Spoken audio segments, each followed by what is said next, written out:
Oh, good evening, everyone. The backdrop is a little different than usual tonight because it is March 14th, 2017, and tomorrow is the first performance of our Living Wisdom School play, and our sanctuary doubles as the theater. So that is the backdrop for play this year, which happens to be on the life of Yogananda. And so you can go to the Living Wisdom School Palo Alto website in about 2 months and see the DVD version of it, or you can come if you happen to see this soon enough, but I don't know if you will. Okay, now we are Conversations with Yogananda. We are in the middle of number 224, and this is Swamiji talking about Master giving him the responsibility to guide the monks, and Swamiji talking about how that worked for him. And we've gotten up to a certain point in it. I don't know if I read the whole thing completely through last week or not, but I'll just read a few paragraphs and then we'll comment. This was a very significant event in Swami Kriyananda's life for a whole lot of reasons, not the least of which was it was an indication of the kind of regard and expectation that Master had for him. To put him in charge of the monks was not a small thing. And also for Swamiji, and I talked a little bit about that last week, it was sort of like the first thing Master had really asked him to do, or one of the things, and he was intensely eager to take it on.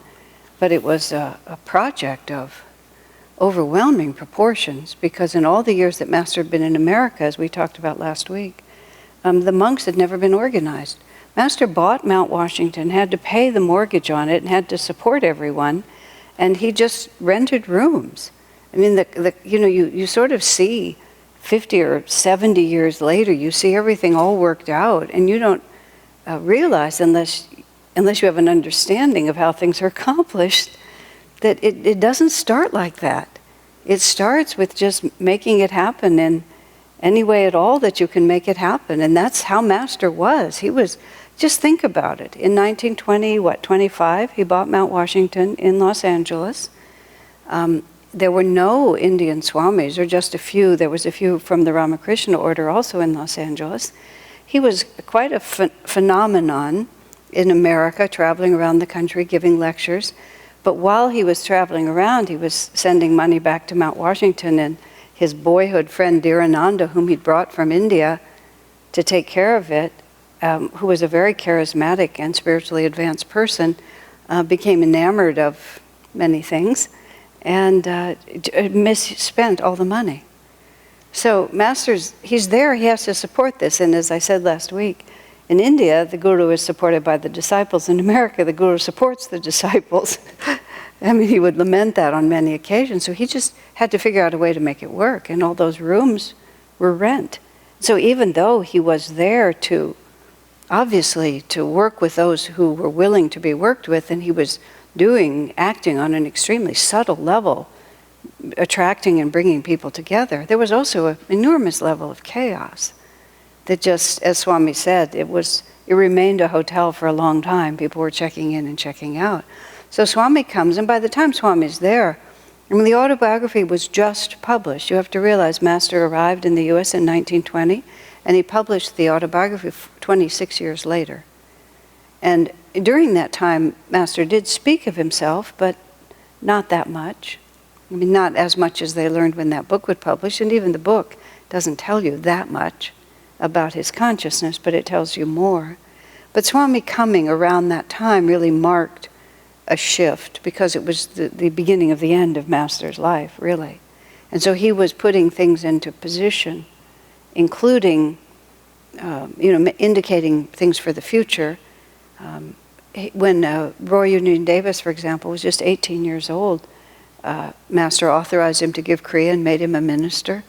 And it was, in a sense, too early, but Master knew that he didn't have much more time, and he needed to indicate where this man's future was going to be. Swami Kriyananda, interestingly, at the end of his life, he became much more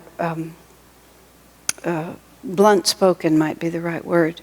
And he, at one point when he was correcting someone somewhat more firmly and perhaps less sensitively than he might have done in the past, he apologized, or he said, he asked for understanding. he said, before I could wait a decade if necessary until just the right moment to say something. He said, but now I don't have that much time. And I really want to help you, so I have to just trust that you'll trust me instead of just moving really slowly and carefully. So Master was at the end of his life, and he knew he needed to put a few things in place, because prior to that, and even during all of that, everyone's relationship was directly with Master. And there was really no point in anybody trying to actually be an intermediary between Master and anyone. And when you want to organize something, you have to organize it in tiers, and you have to have certain people with responsibility, and you have to distribute authority. But who would want to ask anyone else when Master was right there? And so that was also among the reasons why it was very difficult to put anything into order, because Master didn't want intermediaries. He wanted it to be direct. But Swami also said much later that he felt that Master organized with magnetism rather than with system. And so even when he put Swami in charge, one of the reasons he was able to do that is because Swami was in tune with Master. And therefore, and as he writes in here, I'm not sure exactly where he says it, but he says Master really gave him very few specific suggestions, but he stayed in touch with him a great on it, and so it was like Master knew he could put his consciousness through Swamiji. And therefore he really was doing it himself, and he really wasn't setting up any barriers, because Swamiji was a clear channel. And that, of course, that's also organizing by magnetism, because he put someone in the position who had enough magnetic attunement that Master's magnetism wasn't interrupted flowing through him. It's very subtle. So anyway, all of those things were happening, and this is what Swami's describing. I'm just going to start reading where I left off, not remembering clearly whether 2 weeks ago I read or not. Seeing my willingness to take seriously the responsibility that he'd given me, he responded with greater firmness in his talks with the monks. That's very interesting in itself, isn't it? Now that Master Swamiji says in his book on leadership, if a leader knows he's going to lose, you should never assert a position you can't maintain. And when Master knew that there was nothing, he couldn't ask anything of these monks because there was no context in which they would behave in certain ways. He had to be very judicious with the use of his authority, because otherwise you don't want to be perceived as someone who just throws out ideas and nobody ever pays any attention. I mean, this is just a principle of leadership.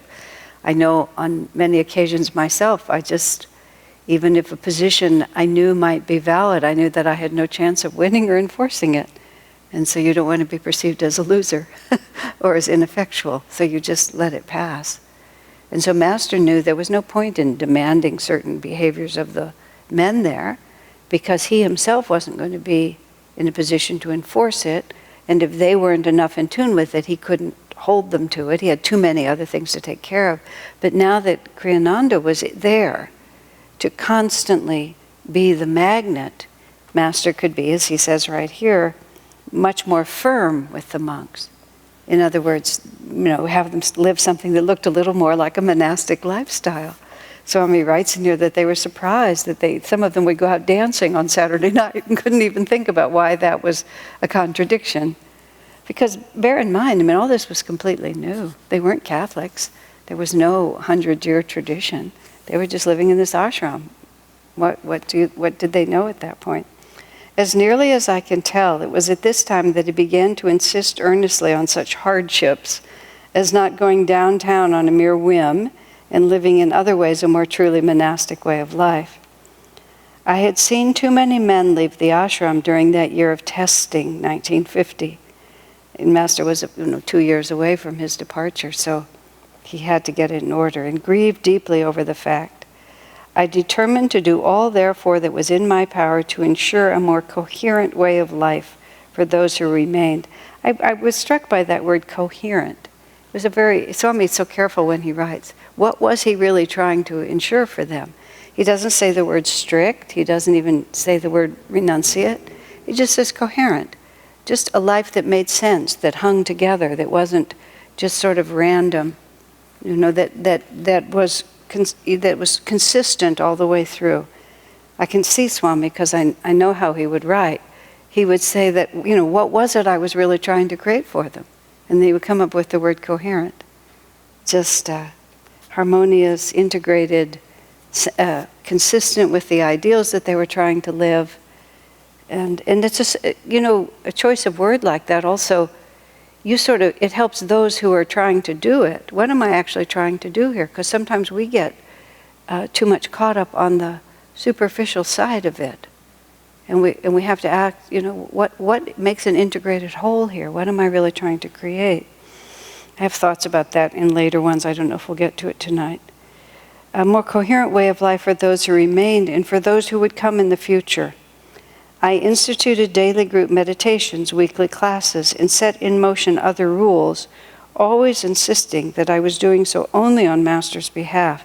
That, of course, would have been very sensitive. Swamiji himself said he was junior not only in the ashram, but he was also junior sometimes by 20 or 30 years to the men he was trying to guide. One of the reasons Master had him grow a beard was so that he would look less like a boy. Who knows what the real reasoning was, what other reasons, but one of the reasons was so that it would just give him some gravitas, because he didn't have enough, and that would help.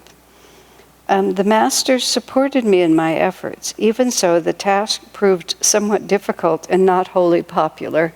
You can imagine, those are really understatements. It meant developing a way of life that was entirely different from the way everybody had been brought up. I'll never forget the months it took simply to get everyone to follow that basic rule, silence at meal times, which is one of the few things Master had suggested. Once again, you have to realize 1948, 49, 1950, this would have been, was not at all 2017. These things were just so little known. And Master came with his own power, but Master understated himself. That's why the autobiography of a yogi, even just really giving such a clear picture of discipleship and what it is to have a guru and what it means in the West, it was all so up for grabs. Just like anybody could just have their own interpretation. It was possible now for Master also to be more severe in the attitudes he was trying to implant in us. Here's a very interesting section. Never discuss those who leave, he told us. Don't even think about them. Think about the stronger ones, rather, who faithfully follow our way of life. Don't discuss the weak ones who have abandoned it. Even if you look upon some of them as your personal friends, never forget that God is your greatest friend. Be loyal above all to Him. I'm going to read 2 more paragraphs before I comment. When Kumar, the young man you've read about in my autobiography, had to leave Sri Yukteswar's ashram, my guru became very withdrawn toward him. He had shown him special fondness, but when Kumar opted for worldly ways, he wouldn't even look at him anymore. I, Walter, realized from this statement that Sri Yukteswar had been exemplifying an important principle, firmness in choosing what is right. The Master wanted us not to be wishy-washy in our choice of God. He didn't mean, however, we should be harsh toward anyone, for that was not his way and not his teaching.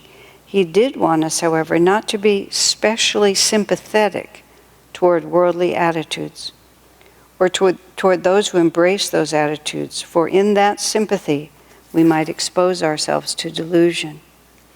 It's a very, this whole section, and it goes on a lot longer. Actual instruction, there's a few places in this book, and we come one of them after this, where Master said things that you wished he hadn't said in a certain way, or you have a desire to soften them. And Swamiji never did that. I remember once when Swami was writing an important paper for the litigation that we were involved in with Self-Realization Fellowship, and right in the middle of it, he was arguing. It was for the lawyers, but not necessarily for the court.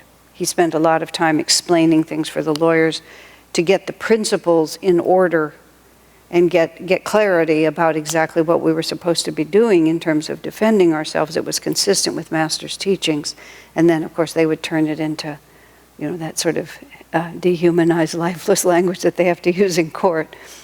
But he was, I don't remember now what the issue was, but he was going through some really important point, and then all of a sudden he threw in something Master said that totally contradicted it. And when he was sharing the paper, maybe it was a paper for the public, I don't really remember clearly. But I remember we said, Swamiji, of course, this undermines your complete argument. He says, yes, Master was not always consistent, but he said it. I mean, it was just like, it wasn't for Swami to edit Master's words for his own convenience, and he never did, or tone them down so that people would not be offended. If Master said that, I mean, everything else Swami said, but Master contradicted it at one point, and there it is. And Swami's interest in that case, and in all cases, was only to be absolutely loyal to what his guru wanted, period. So here we have Master talking about what is the right attitude to have toward those who have left the path. Now, in the conditions, and this is true for this comment, this particular section further on too, there's a distinction between changing your lifestyle and repudiating the spiritual path. And one of the things that Swami Kriyananda felt commissioned to do in the building of Ananda was to present a dedicated life that did not have to be a monastic life. Because if the only choice is monastic, there's only a few people who can really live that lifestyle, and many people who are profoundly sincere and deeply dedicated, that they can't live that lifestyle, and so it needs to be not such a stark choice, but just be able to move, from one life to the other, which is what Ananda has created. People can enter into a formal monastic life, but if it doesn't suit them, they can move over to the householder side or a more free single life, and there's no sense that you've left the path. You've just simply changed within that. And of course, that's enormously important to many of us who've made those shifts ourselves. It makes all the difference. Just a second, what was the thought that I had there? And in SRF, it's interesting. Sri Yukteswar was married, Lahiri was married, Rajarsi Janakananda was married, Gyanamata was married, Durgamata had been married. So it's very interesting that it wasn't, Dr. and Mrs. Lewis were both involved. So there was no definition of the spiritual path as having to be a monk or a nun. However, what happened a lot of times is when people left the monastic life, they actually left the spiritual life. But still, what Swami was talking about, what Master's talking about right here, don't think about those who leave. Don't talk about them. Don't stay in touch with them. Don't be too sympathetic. You have to be firm in your decisions. And through the years with Ananda, I've been through that a lot of different times, and it's very subtle. Because on one hand, it's just as he said, you don't want to be harsh. And this instruction has been taken, to my understanding, in SRF, that often they're very, very harsh with people who've changed. But Master was very sympathetic. It wasn't that he didn't have sympathy or support, but he was warning the disciples, if in your own mind, it's just so casual, now you've just gone off and you're living like a libertine and you've gone back to drinking on Saturday nights and you're living a licentious life, what difference does it make? You'll work it out eventually. Because as soon as you start with thoughts like that, they become self-justifying. You have to also, in your own heart, that's why it's sort of a delicate balancing act. You have to understand. I remember a gentleman who had been a close friend of mine who left Ananda and went off to do something else. And he said to me, well, we'll still be close friends as we've always been. I said, no, I don't think so. And I said, because our friendship has been based on our shared dedication. I mean, that's really the basis of why we're friends, is because we have this unity of mind and spirit.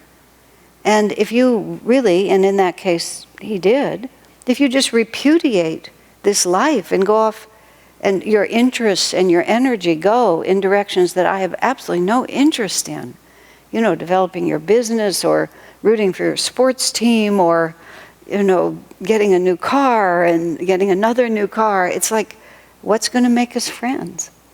I can certainly love you on a soul level, but why would I want to be there and do that? Why would I even want to pretend interest in it? And so that's sort of the line that Master's trying to draw here. He's not saying that we should be harsh, but we shouldn't be, he puts it, too sympathetic, because it can just open us up. If it's perfectly fine for him to do it, why isn't it perfectly fine for me to do it? And the line between discrimination and judgment is what we're really talking about here. But also, when you see somebody doing something that is not going to ultimately fulfill them, you can say philosophically, it's karma, they have to work out, everybody has to follow their own path, and all of that's true. But nonetheless, the consequences are it's right there. And you need to have the courage. You just need to have the courage to be able to say, oh well, but not me. That's not what I want to do. Master said about dear Ananda when he left, he said, well, he'll never find, he's the one who betrayed Master, and Master every year sent him a crate of mangoes, and every year he sent it back unopened. And Master said he'll never find God except through this instrument, meaning himself. But he said it would only take him 3 lifetimes to be liberated. Even though he betrayed him, he didn't merely leave him, he sued him in court, he took his money, he spoke against him. He did a whole thing, but he said it would only take him 3 lifetimes to work it out. But if you sit around too much or try to maintain a relationship, that's what happens. Oh, I'll just come to your house and we'll watch TV together, and we'll go do this and we'll go do that. You have to be careful. He also says, just very simply, never forget that God is your greatest thing. When did he say here? And then he talks about Kumar also. When Sri Yukteswar, when Kumar turned away from Master, from Sri Yukteswar, it was also necessary in so many ways. It's like there was nothing that Sri Yukteswar could give Kumar anymore. Swami doesn't make that point, but that also seems important to me. There was just nothing he could give him. Because what Sri Yukteswar had to give was the opportunity to grow closer to God. And when Kumar decided, he picked up some of the evil habits of his upbringing, and Kumar was just on a different wavelength. So there was literally no energy that Master could give him. A woman told me a most interesting story once about Swami. She came to me with this. This was during the time when Ananda was under accusation, and there were some really evil and ugly accusations going out against Swami. And she herself, let me think, I think it was during that period of time, but in any case, she had very much, I'm folding my arm, she had very much of an attitude towards Swami, sort of like this, prove yourself to me. It's in retrospect, it's easier to understand him sometimes than it was when he was there. She had a very, prove yourself to me. Some people say you're, a really fine person. Some people say you're not. Prove yourself to me. And there was this, Swami had been away for many months, and there was this big gathering at his garden at the Crystal Hermitage. There were, 100, 150 people there. It was a substantial crowd. And Swami came in, and he was we were all very informal with him. He was very informal, and he was walking around and greeting people. And she said to me, she claimed, this is how the story went, she claimed that he walked right up to her, and he was going toward her, and then he just snubbed her and turned and went and talked to someone else. Now, I have people a lot of times over the years, people will tell me that Swami did something rude or unkind or snubbed them in a certain way, and especially when I worked as his secretary, and 99 out of 100 times when I would bring it up to him, or I would say, or he would get a letter, so-and-so wrote a letter, like this, he would say, like what? And it was just imaginary. It was just extreme self-consciousness that would read into something. So my inclination was to think that she'd imagined it. But when I actually listened to her and I asked her, I said, what were you thinking when he was coming towards you? And what she was basically thinking is what she always thought. She's examining him to decide whether he's going to prove himself to you. I said, why would he talk to you? He had no need to prove himself to you. He just is what he is. He's not trying to gather disciples. He lived his life in an extremely public and open way, and if you want what he has to give, then you open yourself to it. But he's not going to fight against your resistance. I never saw him fight against it. People didn't want what he had. He was just perfectly content in himself. I mean, he would completely dominate a room if people were interested, and if they weren't interested, he would be absolutely silent. I was in many situations with him where he never said a word, because nobody in the room wanted what he had to say. He wasn't going to force them, or they disputed him, and then he wouldn't argue. But she was exactly that. I said, he'd been away for 6 months. All these people are happy to see him, and you're standing there challenging him. I said, of course he turned his back on you. Why wouldn't he? And so was he being rude? I don't know. I mean, of course Sri Yukteswar turned away from Kumar. Kumar had turned away from Sri Yukteswar. But if Kumar, the point is, if Kumar had shown the slightest remorse, willingness, change, then Sri Yukteswar would have changed too. It wasn't like there was actual judgment there. He just discerned that there's nothing I can do for you anymore. Just like it says in the autobiography, Sri Yukteswar says, with tears in his eyes, the world will have to be his guru now. I can no longer be his guru. And so it's a very interesting interplay, that's all I can say. We had a way at Ananda in the early years. It was actually, nobody ever planned it, but it often went this way. When somebody began to spin out, somebody would always sort of try to keep a long thread, and that you would be, one or two people would manage to hold a friendship, but carefully, always carefully, because you couldn't sacrifice your own values in the name of, what's the phrase people use, hold space for your point of view. You can't do that, because you can't do it in yourself. Is there any question on that? Because it's a very subtle point and very important. Our world is less rigid. Ananda as a whole is less rigid. An urban center is much less rigid than a country ashram, a non-residential world that we live in. We have to give people a lot of space for a lot of realities, but that doesn't change the basic principles. Okay. As he says, we don't want to be specially sympathetic toward worldly attitudes. Oh, I know why you feel that way. Yes, going out and getting $1 million will, in fact, make you happy. I remember this one man, this was in like the early 70s. This man really wanted to go to India and go on a trip to India. And Swamiji kept telling him, you're not going to find what you're looking for there. You do better to get more grounded here. But I want to. He finally said, But I have such a desire to go, I won't be restless, and I'll be restless until I fulfill it. And then Swami turned to him. He said, you have millions of desires inside of you. If you start now trying to get rid of them by fulfilling them, there will never be an end to it. Just like that. I've hardly ever heard him speak like that. And the man did. He sailed off and got married, got a job, got a bunch of kids, and never really had the power that he was building before. I mean, there was no sin to what he did, but he was building a certain power and then let it pull him away. So you can understand it, but you don't want to be especially sympathetic to it. Just, okay, that's your choice. And then Master says, why be open to negativity, he asked rhetorically. Those who left came here for the glamour of the spiritual life. They were attracted by what I call the romance of religion. When tests came, however, they fled. So he's also talking about a certain bigger attitude. They refused to follow our few simple rules while living here. There were many reasons why they fell. If you could see into their hearts, you would understand. That's saying a lot, isn't it? Swamiji once publicly, strongly corrected a man for actions that Swamiji felt were not appropriate.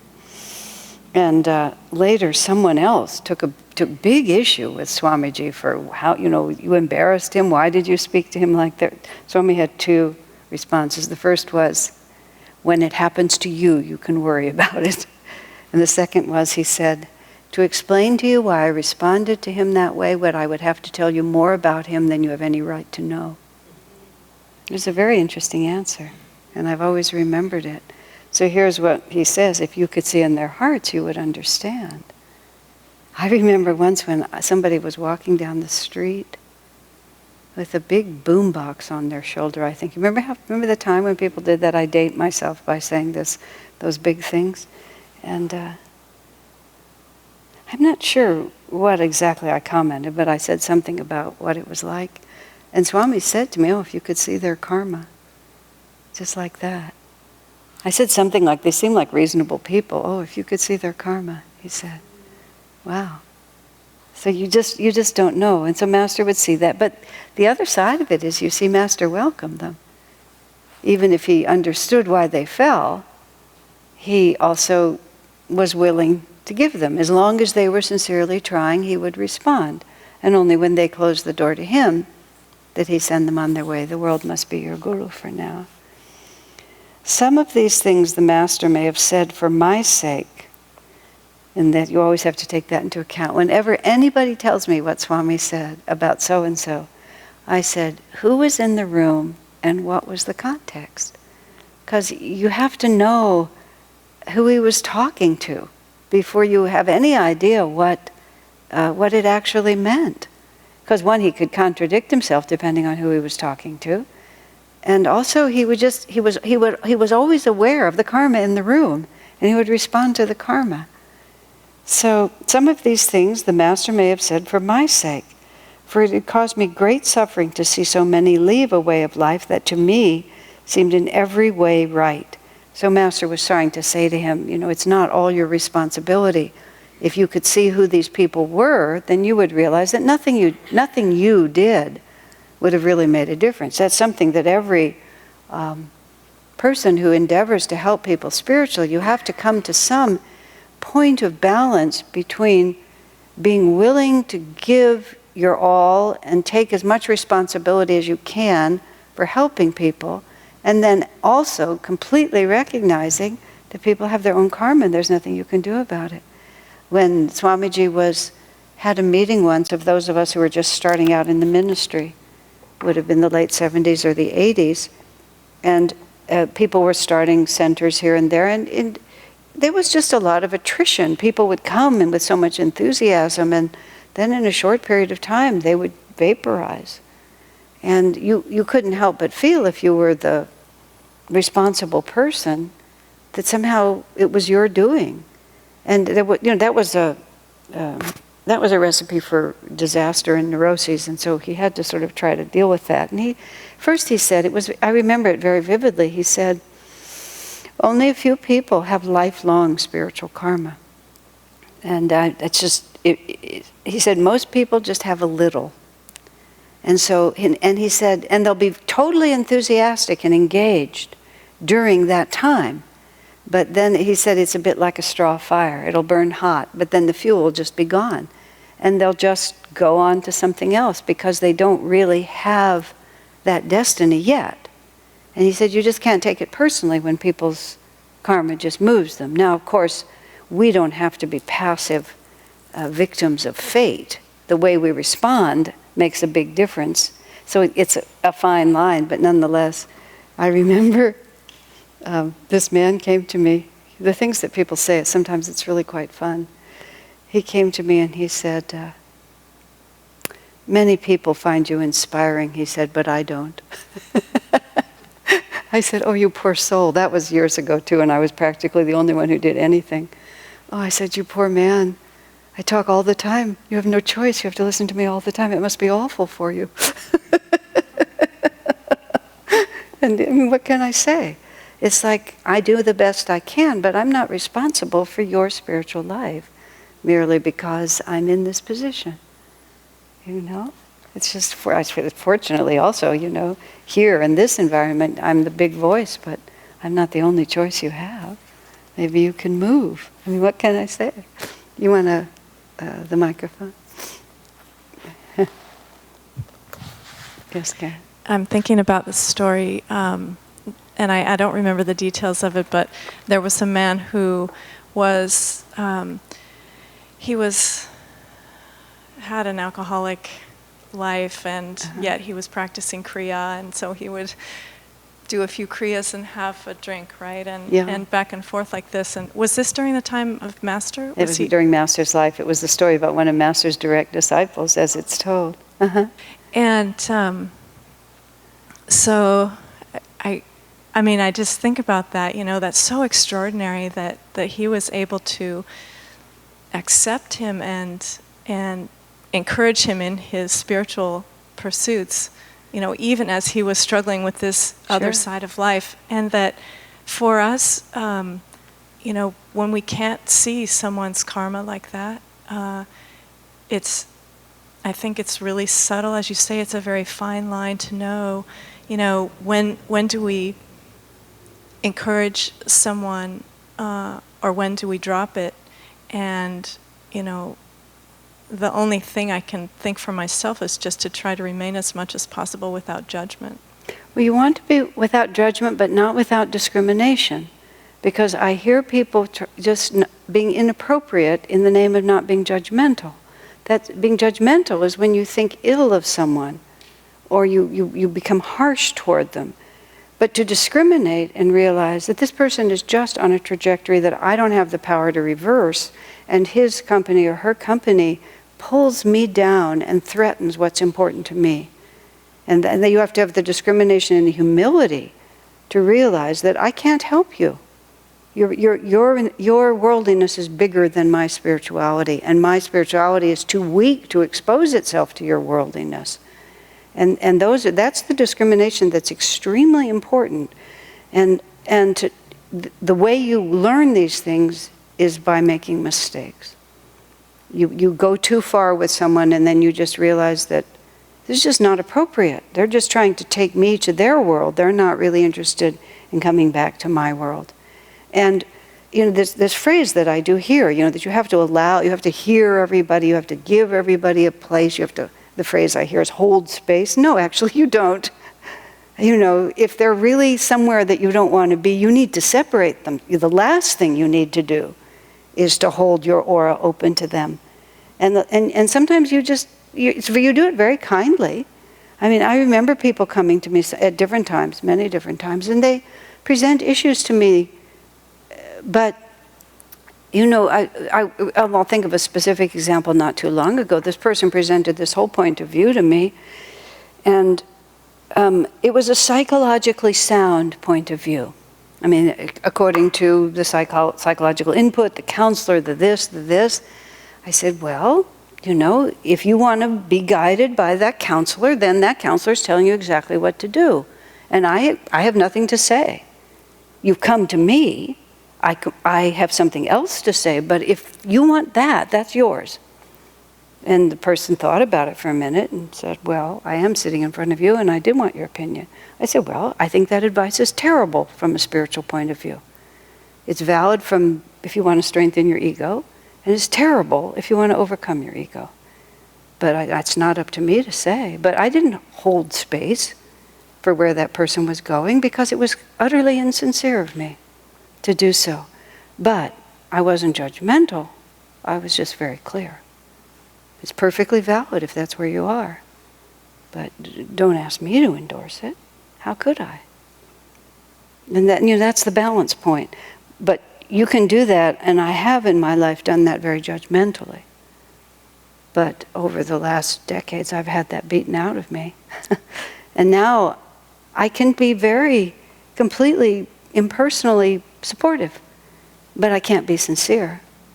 I mean, I can't sincerely tell them that doesn't make any difference because I think it makes a huge difference. And I was talking to someone the other day, for example, and I was asking them, they were trying to figure out a very complicated, someone in another country I was talking to, and very, very complicated situation, and I just had to ask really carefully, what do you really want? Do you really want? Do you feel the need to get financial security? Do you want to use your education and be successful in this certain way? Do you burn to serve Master's work? What do you really want? because I'm not going to give you advice against where you're going. So you make it clear to me what it is you want, and then I can go. And there was another man that basically, this was a very, very good example. I'd been counseling this person for a long time, a few years, along a certain trajectory based on a first line commitment that service to Master's work was the first priority. And then just somehow right in the middle of a certain conversation, the person made it very clear to me that no, actually it wasn't. Oh, I said. I just put my hands up and I said, well, everything I'm saying to you, none of it applies. But after that, we couldn't talk anymore. Because I didn't have anything to say about how to get established in the world and find a job and find a wife. I mean, I had nothing, absolutely nothing to say. But I love the man just as much as I ever loved him, but I can't help him anymore. And nor am I going to, I can't get too close either because I can't be sincere. Oh, isn't that wonderful? Oh, show me your new car. Isn't that great? Look at the fabulous furniture you got. What a marvelous deal. I mean, it's not like you can't buy furniture and get a new car. We all do it. But there's a whole different, orientation that gets there. Yes, Ekavir. Would that orientation be relevant to parent-child relationship? Tell me what you mean by that. I mean, like helping the child. Right. Oh my goodness, yes. And you know that they're going in a different, at least what you think is a wrong direction? Well, also the issue is, we had this thing we used to do at Ananda, which you can't really do this, which is that at all costs, Swami had to preserve his relationship with people. So sometimes someone else would be the heavy. I would deliver the message but not from him, but just from me, in an effort to get the point across. Whereas Swami then would be supportive when they complained about what I said. So I should get the siblings. Well, but it's strategic, because above all, what you don't want to lose is the trust and the closeness with your child. It's much more important that you remain a trusted father figure than that you get them to behave in any certain way. Because if you lose the relationship, you've lost everything forever. So it's a very fine line, because it's an unconditional relationship you have to maintain, unless they have, merely to make a mistake and, set themselves up for suffering. They haven't really betrayed you in any way. So it's not like you're justified in cutting them off. Do you know what I mean? If they were truly treacherous to you and awful in certain ways, then you have to think a bit differently. But if they're merely following their own karma and not being as bright as you would like them to be, the single most important thing for you to maintain is you as the safe haven. Swamiji doesn't allow people whose children are, I think it's randomly the age of 18, but to become tyagis in the Nayaswami order. If you're raising children, you can't be a tyagi, if you're raising young children. Because, and these are his exact words, or close to them, as a parent you have to have a more personal relationship with your children than is appropriate when you're a tyagi. You can't be that impersonal. It's not right to be that impersonal. And the other reason he put in another context was your karma has to be subservient to theirs. Yeah. So you can't make promises about what you're going to do with your life because your karma has to be subservient to theirs. And so even your commitment to the spiritual path, that doesn't mean your commitment to God, but this is in the context of externals.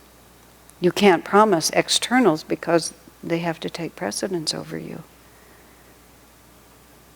So yeah, it's very, very tricky.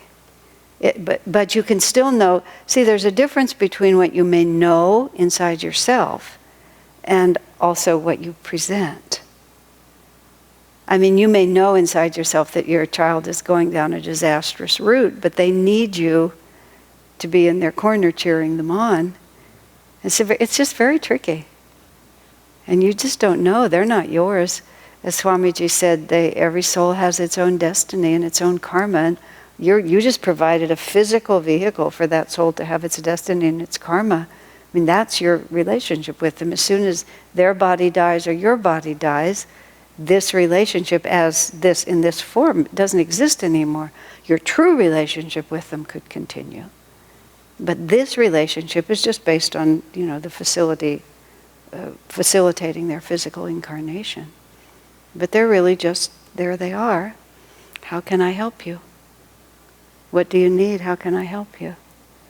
Without it, I'm not a parent. The little I've touched it with my sister's son was enough, because I just see how exceedingly difficult it is to maintain any kind of, how desperately you want to protect.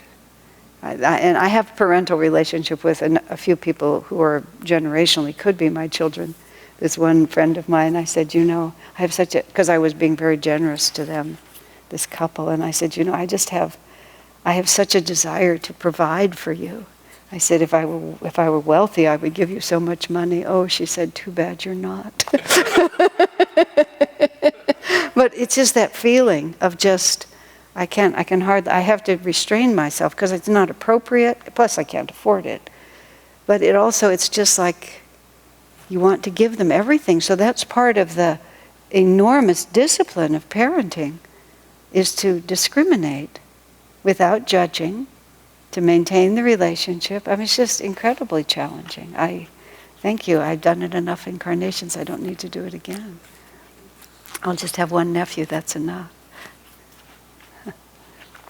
I admire anyone. That's why Master says the householder path is the higher path, provided the devotee can keep that impersonal balance. Because to be able to hold that impersonal balance in that context, it takes enormous strength. Just enormous strength. And don't imagine for a minute it's not expected of you. So, see, Swamiji was such an incredible example. He was a perfect father. It's just you always knew that he was on your side. Even though he didn't always agree with you, you never doubted that he was on your side. And a lot of times when he didn't agree with you, he just didn't bother to tell you. Why tell you? Because there's a story in my book where this person came to him and with these certain questions. And I knew in advance what the person was going to ask, and I knew that Swami needed a little warning, so I called him and I said, so-and-so's coming and they're going to talk to you about such and so. Later he said, I was so glad I had a little time to be ready. And he totally disapproved of what the person was going to do, totally, because he knew it would be emotionally disastrous for the person, and so it proved. But the person was so committed to the point of view that they just, even though normally they were more sensitive, they just completely blocked out what Swami said and sort of, well, what do you think, Swami? And Swami said, I bless you.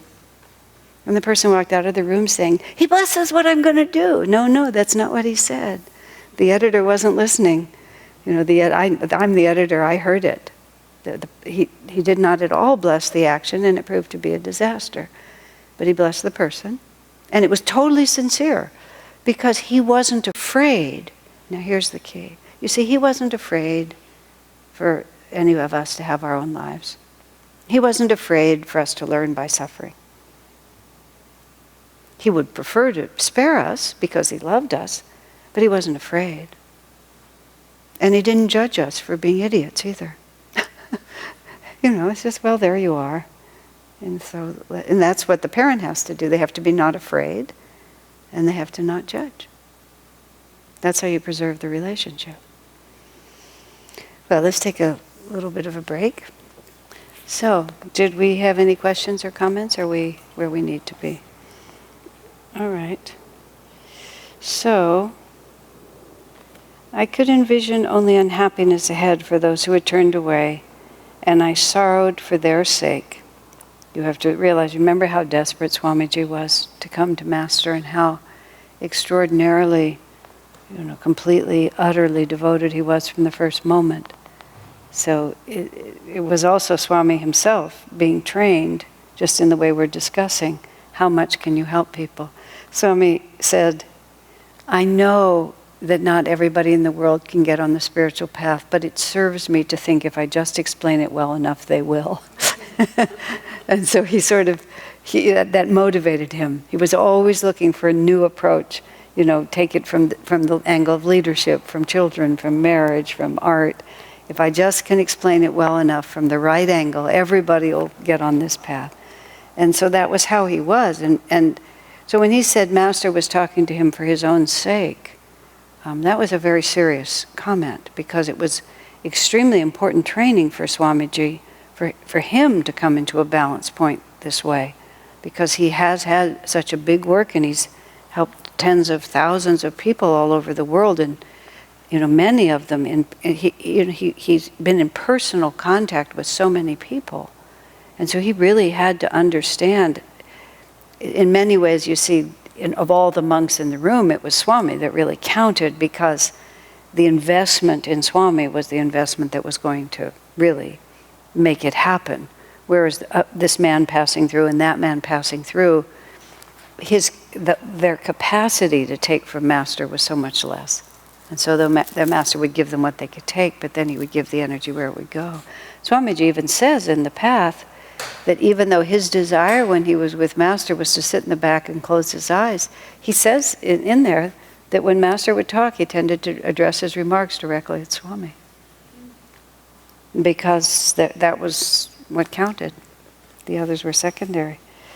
So I was reminded of the last part of Christ's life when the Bible says, many left and walked with him no more. From a higher point of view, this sifting process was necessary, for as we all knew, the Master expected soon to leave his physical body. The ranks, therefore, needed to stand firm. My own sorrow was not so much directed toward those who left as for our way of life. I was concerned above all with how to make it more magnetic. Swami has talked about this fact here, that Master knew after he left that there had to be unity and strength among the disciples, and you couldn't leave someone there who was strong but not strong in an attuned way. And so he had to make sure that many people exited so that it could go forward correctly. I was talking to the mother of one of the children in our school just a few days ago, and she's extremely appropriately enthusiastic about what her child is receiving in our school, and she just lamented her only disappointment is that so few people really understand what we're doing and support what we're doing. And I said, it's the case. Having been in the edge of all of this work for so many decades now, I said, I've just seen society move so far in the direction of where I started was so far on the lunatic fringe. Even just meditation and yoga and organic food and, just all of that stuff. I've just watched a complete revolution in my lifetime. So I know the rest of it will come. And I said, the only thing that actually matters is that we remain true to our own ideals. Because if we actually do, to the best of our ability, what we've been assigned to do by God and gurus, and do it in the right vibration, then the foundation will be solid. And it really doesn't matter how long it takes for the building to express. But if we corrupt it at the beginning, then it will never have magnetism, and it'll never become what it's meant to be.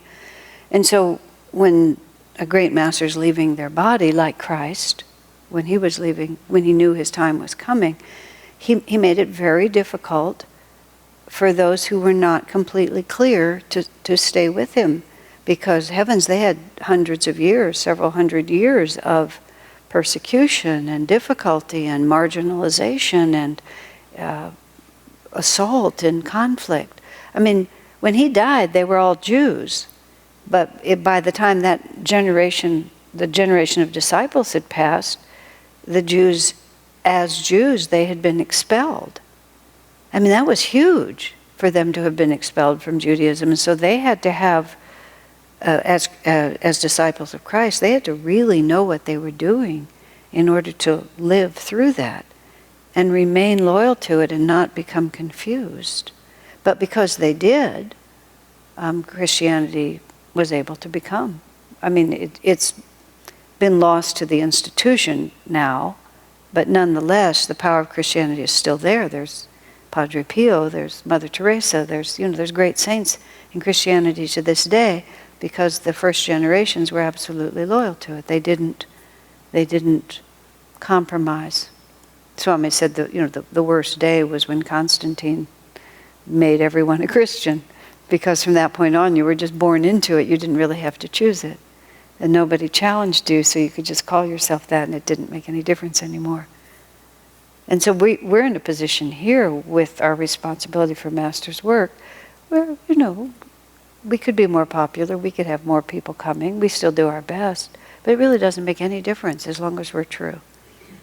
Yeah, but part of being true is to be expansive and creative and outgoing and open wide the door and think creatively and intelligently about how to serve, because that's part of what being true is. If we didn't follow in Swami's footsteps with the desire to serve, then we would also be corrupting it. But we also have to just be even-minded. If our vibration is right, then there you have it. You do your best. God knows we don't really, as Swami said, we really don't want to be in tune with the society as it is now. Think how awful it would be if we were popular. That would mean we were in tune with what's going on right now. And who would want to be in tune with this culture? So being out of step with it is a compliment. Swami said himself, whenever he found himself in anywhere near part of a popular fad, he would immediately repudiate it and move on, because it's just, you just don't want to be there. So we'll see. Okay. These are just a few of the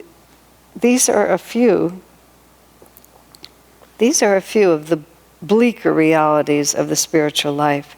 As Jesus said, many are called, but few are chosen. The bleaker realities of spiritual life. I got kind of stuck on that. We must, as our Guru told us, be tough in our decision to seek God alone.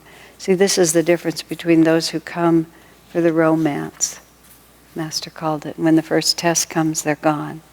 Because there's a lot of romance to it, just the fun of it. But we have to be tough, because God will test you. The Master discussed this subject again after Boone's departure. He told me, when Boone went to Phoenix, he started living a dissolute life, sexually especially. If only he had married. That, I exclaimed, would have been 100 times better. Well, the Master mused, I consider everything evil that keeps one away from God. I don't mean that marriage itself is an evil, because he was responding to Swami saying, oh yes, marriage would have been wonderful. He said, well, meaning that it would have been better if the man had not left his calling in the first place. I consider everything evil that keeps one away from God. I don't mean that marriage itself is an evil. If it helps a spiritual seeker, it is a good thing. And so Master gives the space for that. But if it takes one away from God, it's evil. So he neither worshipped it. I remember some friend who came here for a while said to me at one point that she was beginning to suspect that we weren't, I don't know what the phrase was, that we weren't in favor of family values or whatever it was. And I said, of course we are. And of course we believe in marriage, but not more than we believe in God. And more than we believe in God. Marriage, of course, should be honored. But your first responsibility is to God, that's all. And so everything just has to be weighed in that context. As Swami said, it's not always a victory to stay married to the end of your life, but nor is it necessarily a good thing. Master said, to quote him, Americans are so fickle. He said they change gurus, jobs, homes, and wives and husbands just at the drop of a hat. And so there's nothing valid about that either. But inherently, it's what brings you to God that counts, not specifically what you do. And so we can't make anything of value other than God realization. But that has to be applied very carefully. Master says, evil is the absence of true joy. In Boone's case, the advantage to marrying would have been that it might have kept him from sinking deeper into a delusion. That would have been at least a relative good. I told him before he left that he should get married, Master said. Swamiji talks about this, and it goes on a little bit later, but you have to really understand what happens here, specifically about that man whose name was Daniel Boone, is that he began to be very dissolute. You know, he began to live like a libertine. I don't know if he started drinking or whatever else he did, but he really lost his moral center. And which is why Master said, look, you know, you just get married, have a family life, have a woman in your life, instead of just being dissolute, which is what he'd become. No commitment, no sense of responsibility, and dissipating his energy just wasn't a good plan. But what happened when Swami, now let me make sure, I'm pretty certain that we're talking about the same man, is that because he began to live in such an undisciplined manner, he began to live even more in an undisciplined manner. And he began to consider that it was all lost anyway, so why not? You know, just why not? And so it wasn't just a question of, well, I'm not going to be a monk. It was a question that now that I've failed so completely, there's just no hope for me. And that's really what the danger is. That's when it really becomes something to be very concerned about. And so that's why Master thought, well, you know, just move a little to the side instead of going so far that you feel that you've thrown. And when Swami tried to persuade him, because he saw him, because, you know, Swami cared about all these men, tried to persuade him, you're never lost, Master's love is unconditional. But he was just so defeated by what had happened to him that he just couldn't lift his eyes to imagine it. So it gets very, very complicated. You know, this reminds me, this is unrelated but not entirely. I've told you all before, Pavani's father, Bill Yabroff, had psychic sight, and he used to do a lot of, he could see, he could relate to people in the astral world. And he had a particular capacity to relate to people who had somehow became trapped between the worlds. And he would find and meet these souls in various places, and often they had a physical location. And so one of the things he did is he would go into a building or into a home or something, and he would sometimes encounter disincarnate people caught between the worlds who for some reason were in your physical space. How that actually worked, I never asked him. I mean, like, why are they standing in my apartment? And he came into the apartment that I was living in, and there were two places in the apartment that the energy always felt a little off to me. I didn't have that kind of sight. The way I described it was the energy, ironically, seems kind of dead there. But just, you know, just something was funny. And in both places he said he encountered these disincarnates. But one of them was an American Indian who had been caught up in the genocide of his people, and had been a warrior in a last battle. And in that last battle, at least his daughter was killed. And killed when he was trying to defend her. Before he was killed, his daughter was killed. He tried to save her, but he couldn't save her. So he died with just this agonizing sense of failure and despair over what had happened. So, according to Bill, he was there on his horse, you know, in my apartment, which is the part where I just really don't know what to say. But so anyway, he was there. And he died in such a state of despair that he was just stuck in that state. And the irony of it, Bill said, was that the spirit of his daughter was also there, trying to get his attention, trying to help him understand that it was fine. You know, it just had to happen. She took her death in the right way. He took her death in the wrong way. And so he was trapped. And what Bill did, he said, he managed to get the men to look up and see his daughter. And as soon as he saw her, that's what he needed. And so he immediately moved toward her. And as soon as he moved toward her, then the whole karma began to shift. Now, there's no reason. Bill was a man of absolute integrity, and he was a college professor. There was nothing there was nothing flaky about him. So he wouldn't have made up such a story. As I said, I have no understanding of how he got there, but it's true. So this is what Master's talking about here also, is that even if you start in a path away from where you want to go, try not to go too far. And if you go too far, don't ever give up. That's what the real depressing part of it was. I just wanted to comment about, you were saying about the man drinking, just because I was listening to a satsang that Swami gave, maybe in the 80s or something like that. It was a time when the community was in a little bit of turmoil, and Swami made reference that time to the fact that everybody has to go through things, and we just have to understand it. We have to evaluate each other on a long rhythm. And he spoke into the room, and I happened to know who he was talking about, but it didn't matter. And he said, there's one of you, he said, and you know who you are. He said, maybe you're here tonight, because Swami said he didn't wear his glasses. He said, so I can't really see everybody who's here. He always took his glasses off for satsang. He said, but this man came to his house absolutely dead drunk one night. Just completely, beyond himself drunk. And kind of hung around at Swami's house for a while, and then Swami packed him off into the night. But the man, who, because the Swami told me, I knew who it was, a very devoted person, really gave his whole life and served beautifully, but every once in a while the tension gets to be too much. And it's just like, these things happen. So an occasional, as Swami said on other occasions, a slip is not a fall. It only becomes a fall, even like Daniel Boone. It was just a slip until he made it a fall. It was his attitude that made it a fall, and that's in a couple of things later, he repudiated himself the spiritual path because he felt unworthy of it.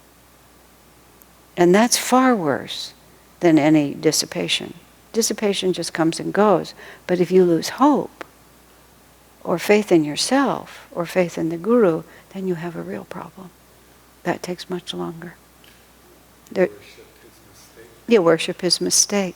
There's this story about Sadhu Haridas, who was a very famous yogi of 100 years ago or so in India, who was so powerful. He could, I believe he was the one who could walk on water, when the Christian missionaries, the story about the Christian missionaries, and he was saying to them, well, what's so special about, Jesus? And they were on a boat somewhere, and they said, well, he could walk on water. And Sadhu Haridas said, oh, and so he stepped off the boat and started walking on the water, and the boat followed him wherever he went. So he was a very powerful yogi. But at a certain point, he became infatuated with a woman, left his ashram, and went off to live with the woman for a while. And wow, like that. And then after a few years, he just realized his mistake, and he came back. And resumed, and his disciples recognized also, and he just resumed, and I believe, as the story is told, he was liberated. Because he'd been drawn away from what his true dharma was, but when he realized that it was a mistake, he just came back. Marriage is not inherently wrong, but for him it was wrong. For him it was a delusion, and he'd just been... But you just don't know. You don't know what it really looks like to finish. It's very different than we may imagine it. Well, let me see if I can get through this last bit here. I guess I did. That's good. Okay. Any comments or questions? Perhaps this is a story you're referring to, a woman who tried to commit suicide and went for a time. She had an after, a death and return experience, but she went to hell rather than to heaven. And she saw all these other suicides there who were just in such a state of despair, and they were just sitting. And she could tell that some of them had been sitting there a very long time. And then she said right above them, there were these beings of light trying to get their attention. Because there was no need for them to be that way, but that's the state of mind they were in, and they were there. But eventually everyone comes out of it, because delusion is transitory, and liberation and light is eternal. Sometimes it seems so near and yet so far. Well, Swamiji says the reason they say hell is eternal because it feels like that when you're in it. I mean, and no matter whether it's this world or the next world or any other world you can imagine, it feels eternal. When you fall into a state of despair, the nature of despair is that you forget that there's another reality. Otherwise, you wouldn't be in despair. If you can still remember there's another reality, you haven't. But when you do fall there, you just forget. And then you come out of it. Eventually. Yeah. Well, great souls. Okay, so we just finished number 224. That's all we did tonight. 2 weeks on one, but that was a humdinger. Okay.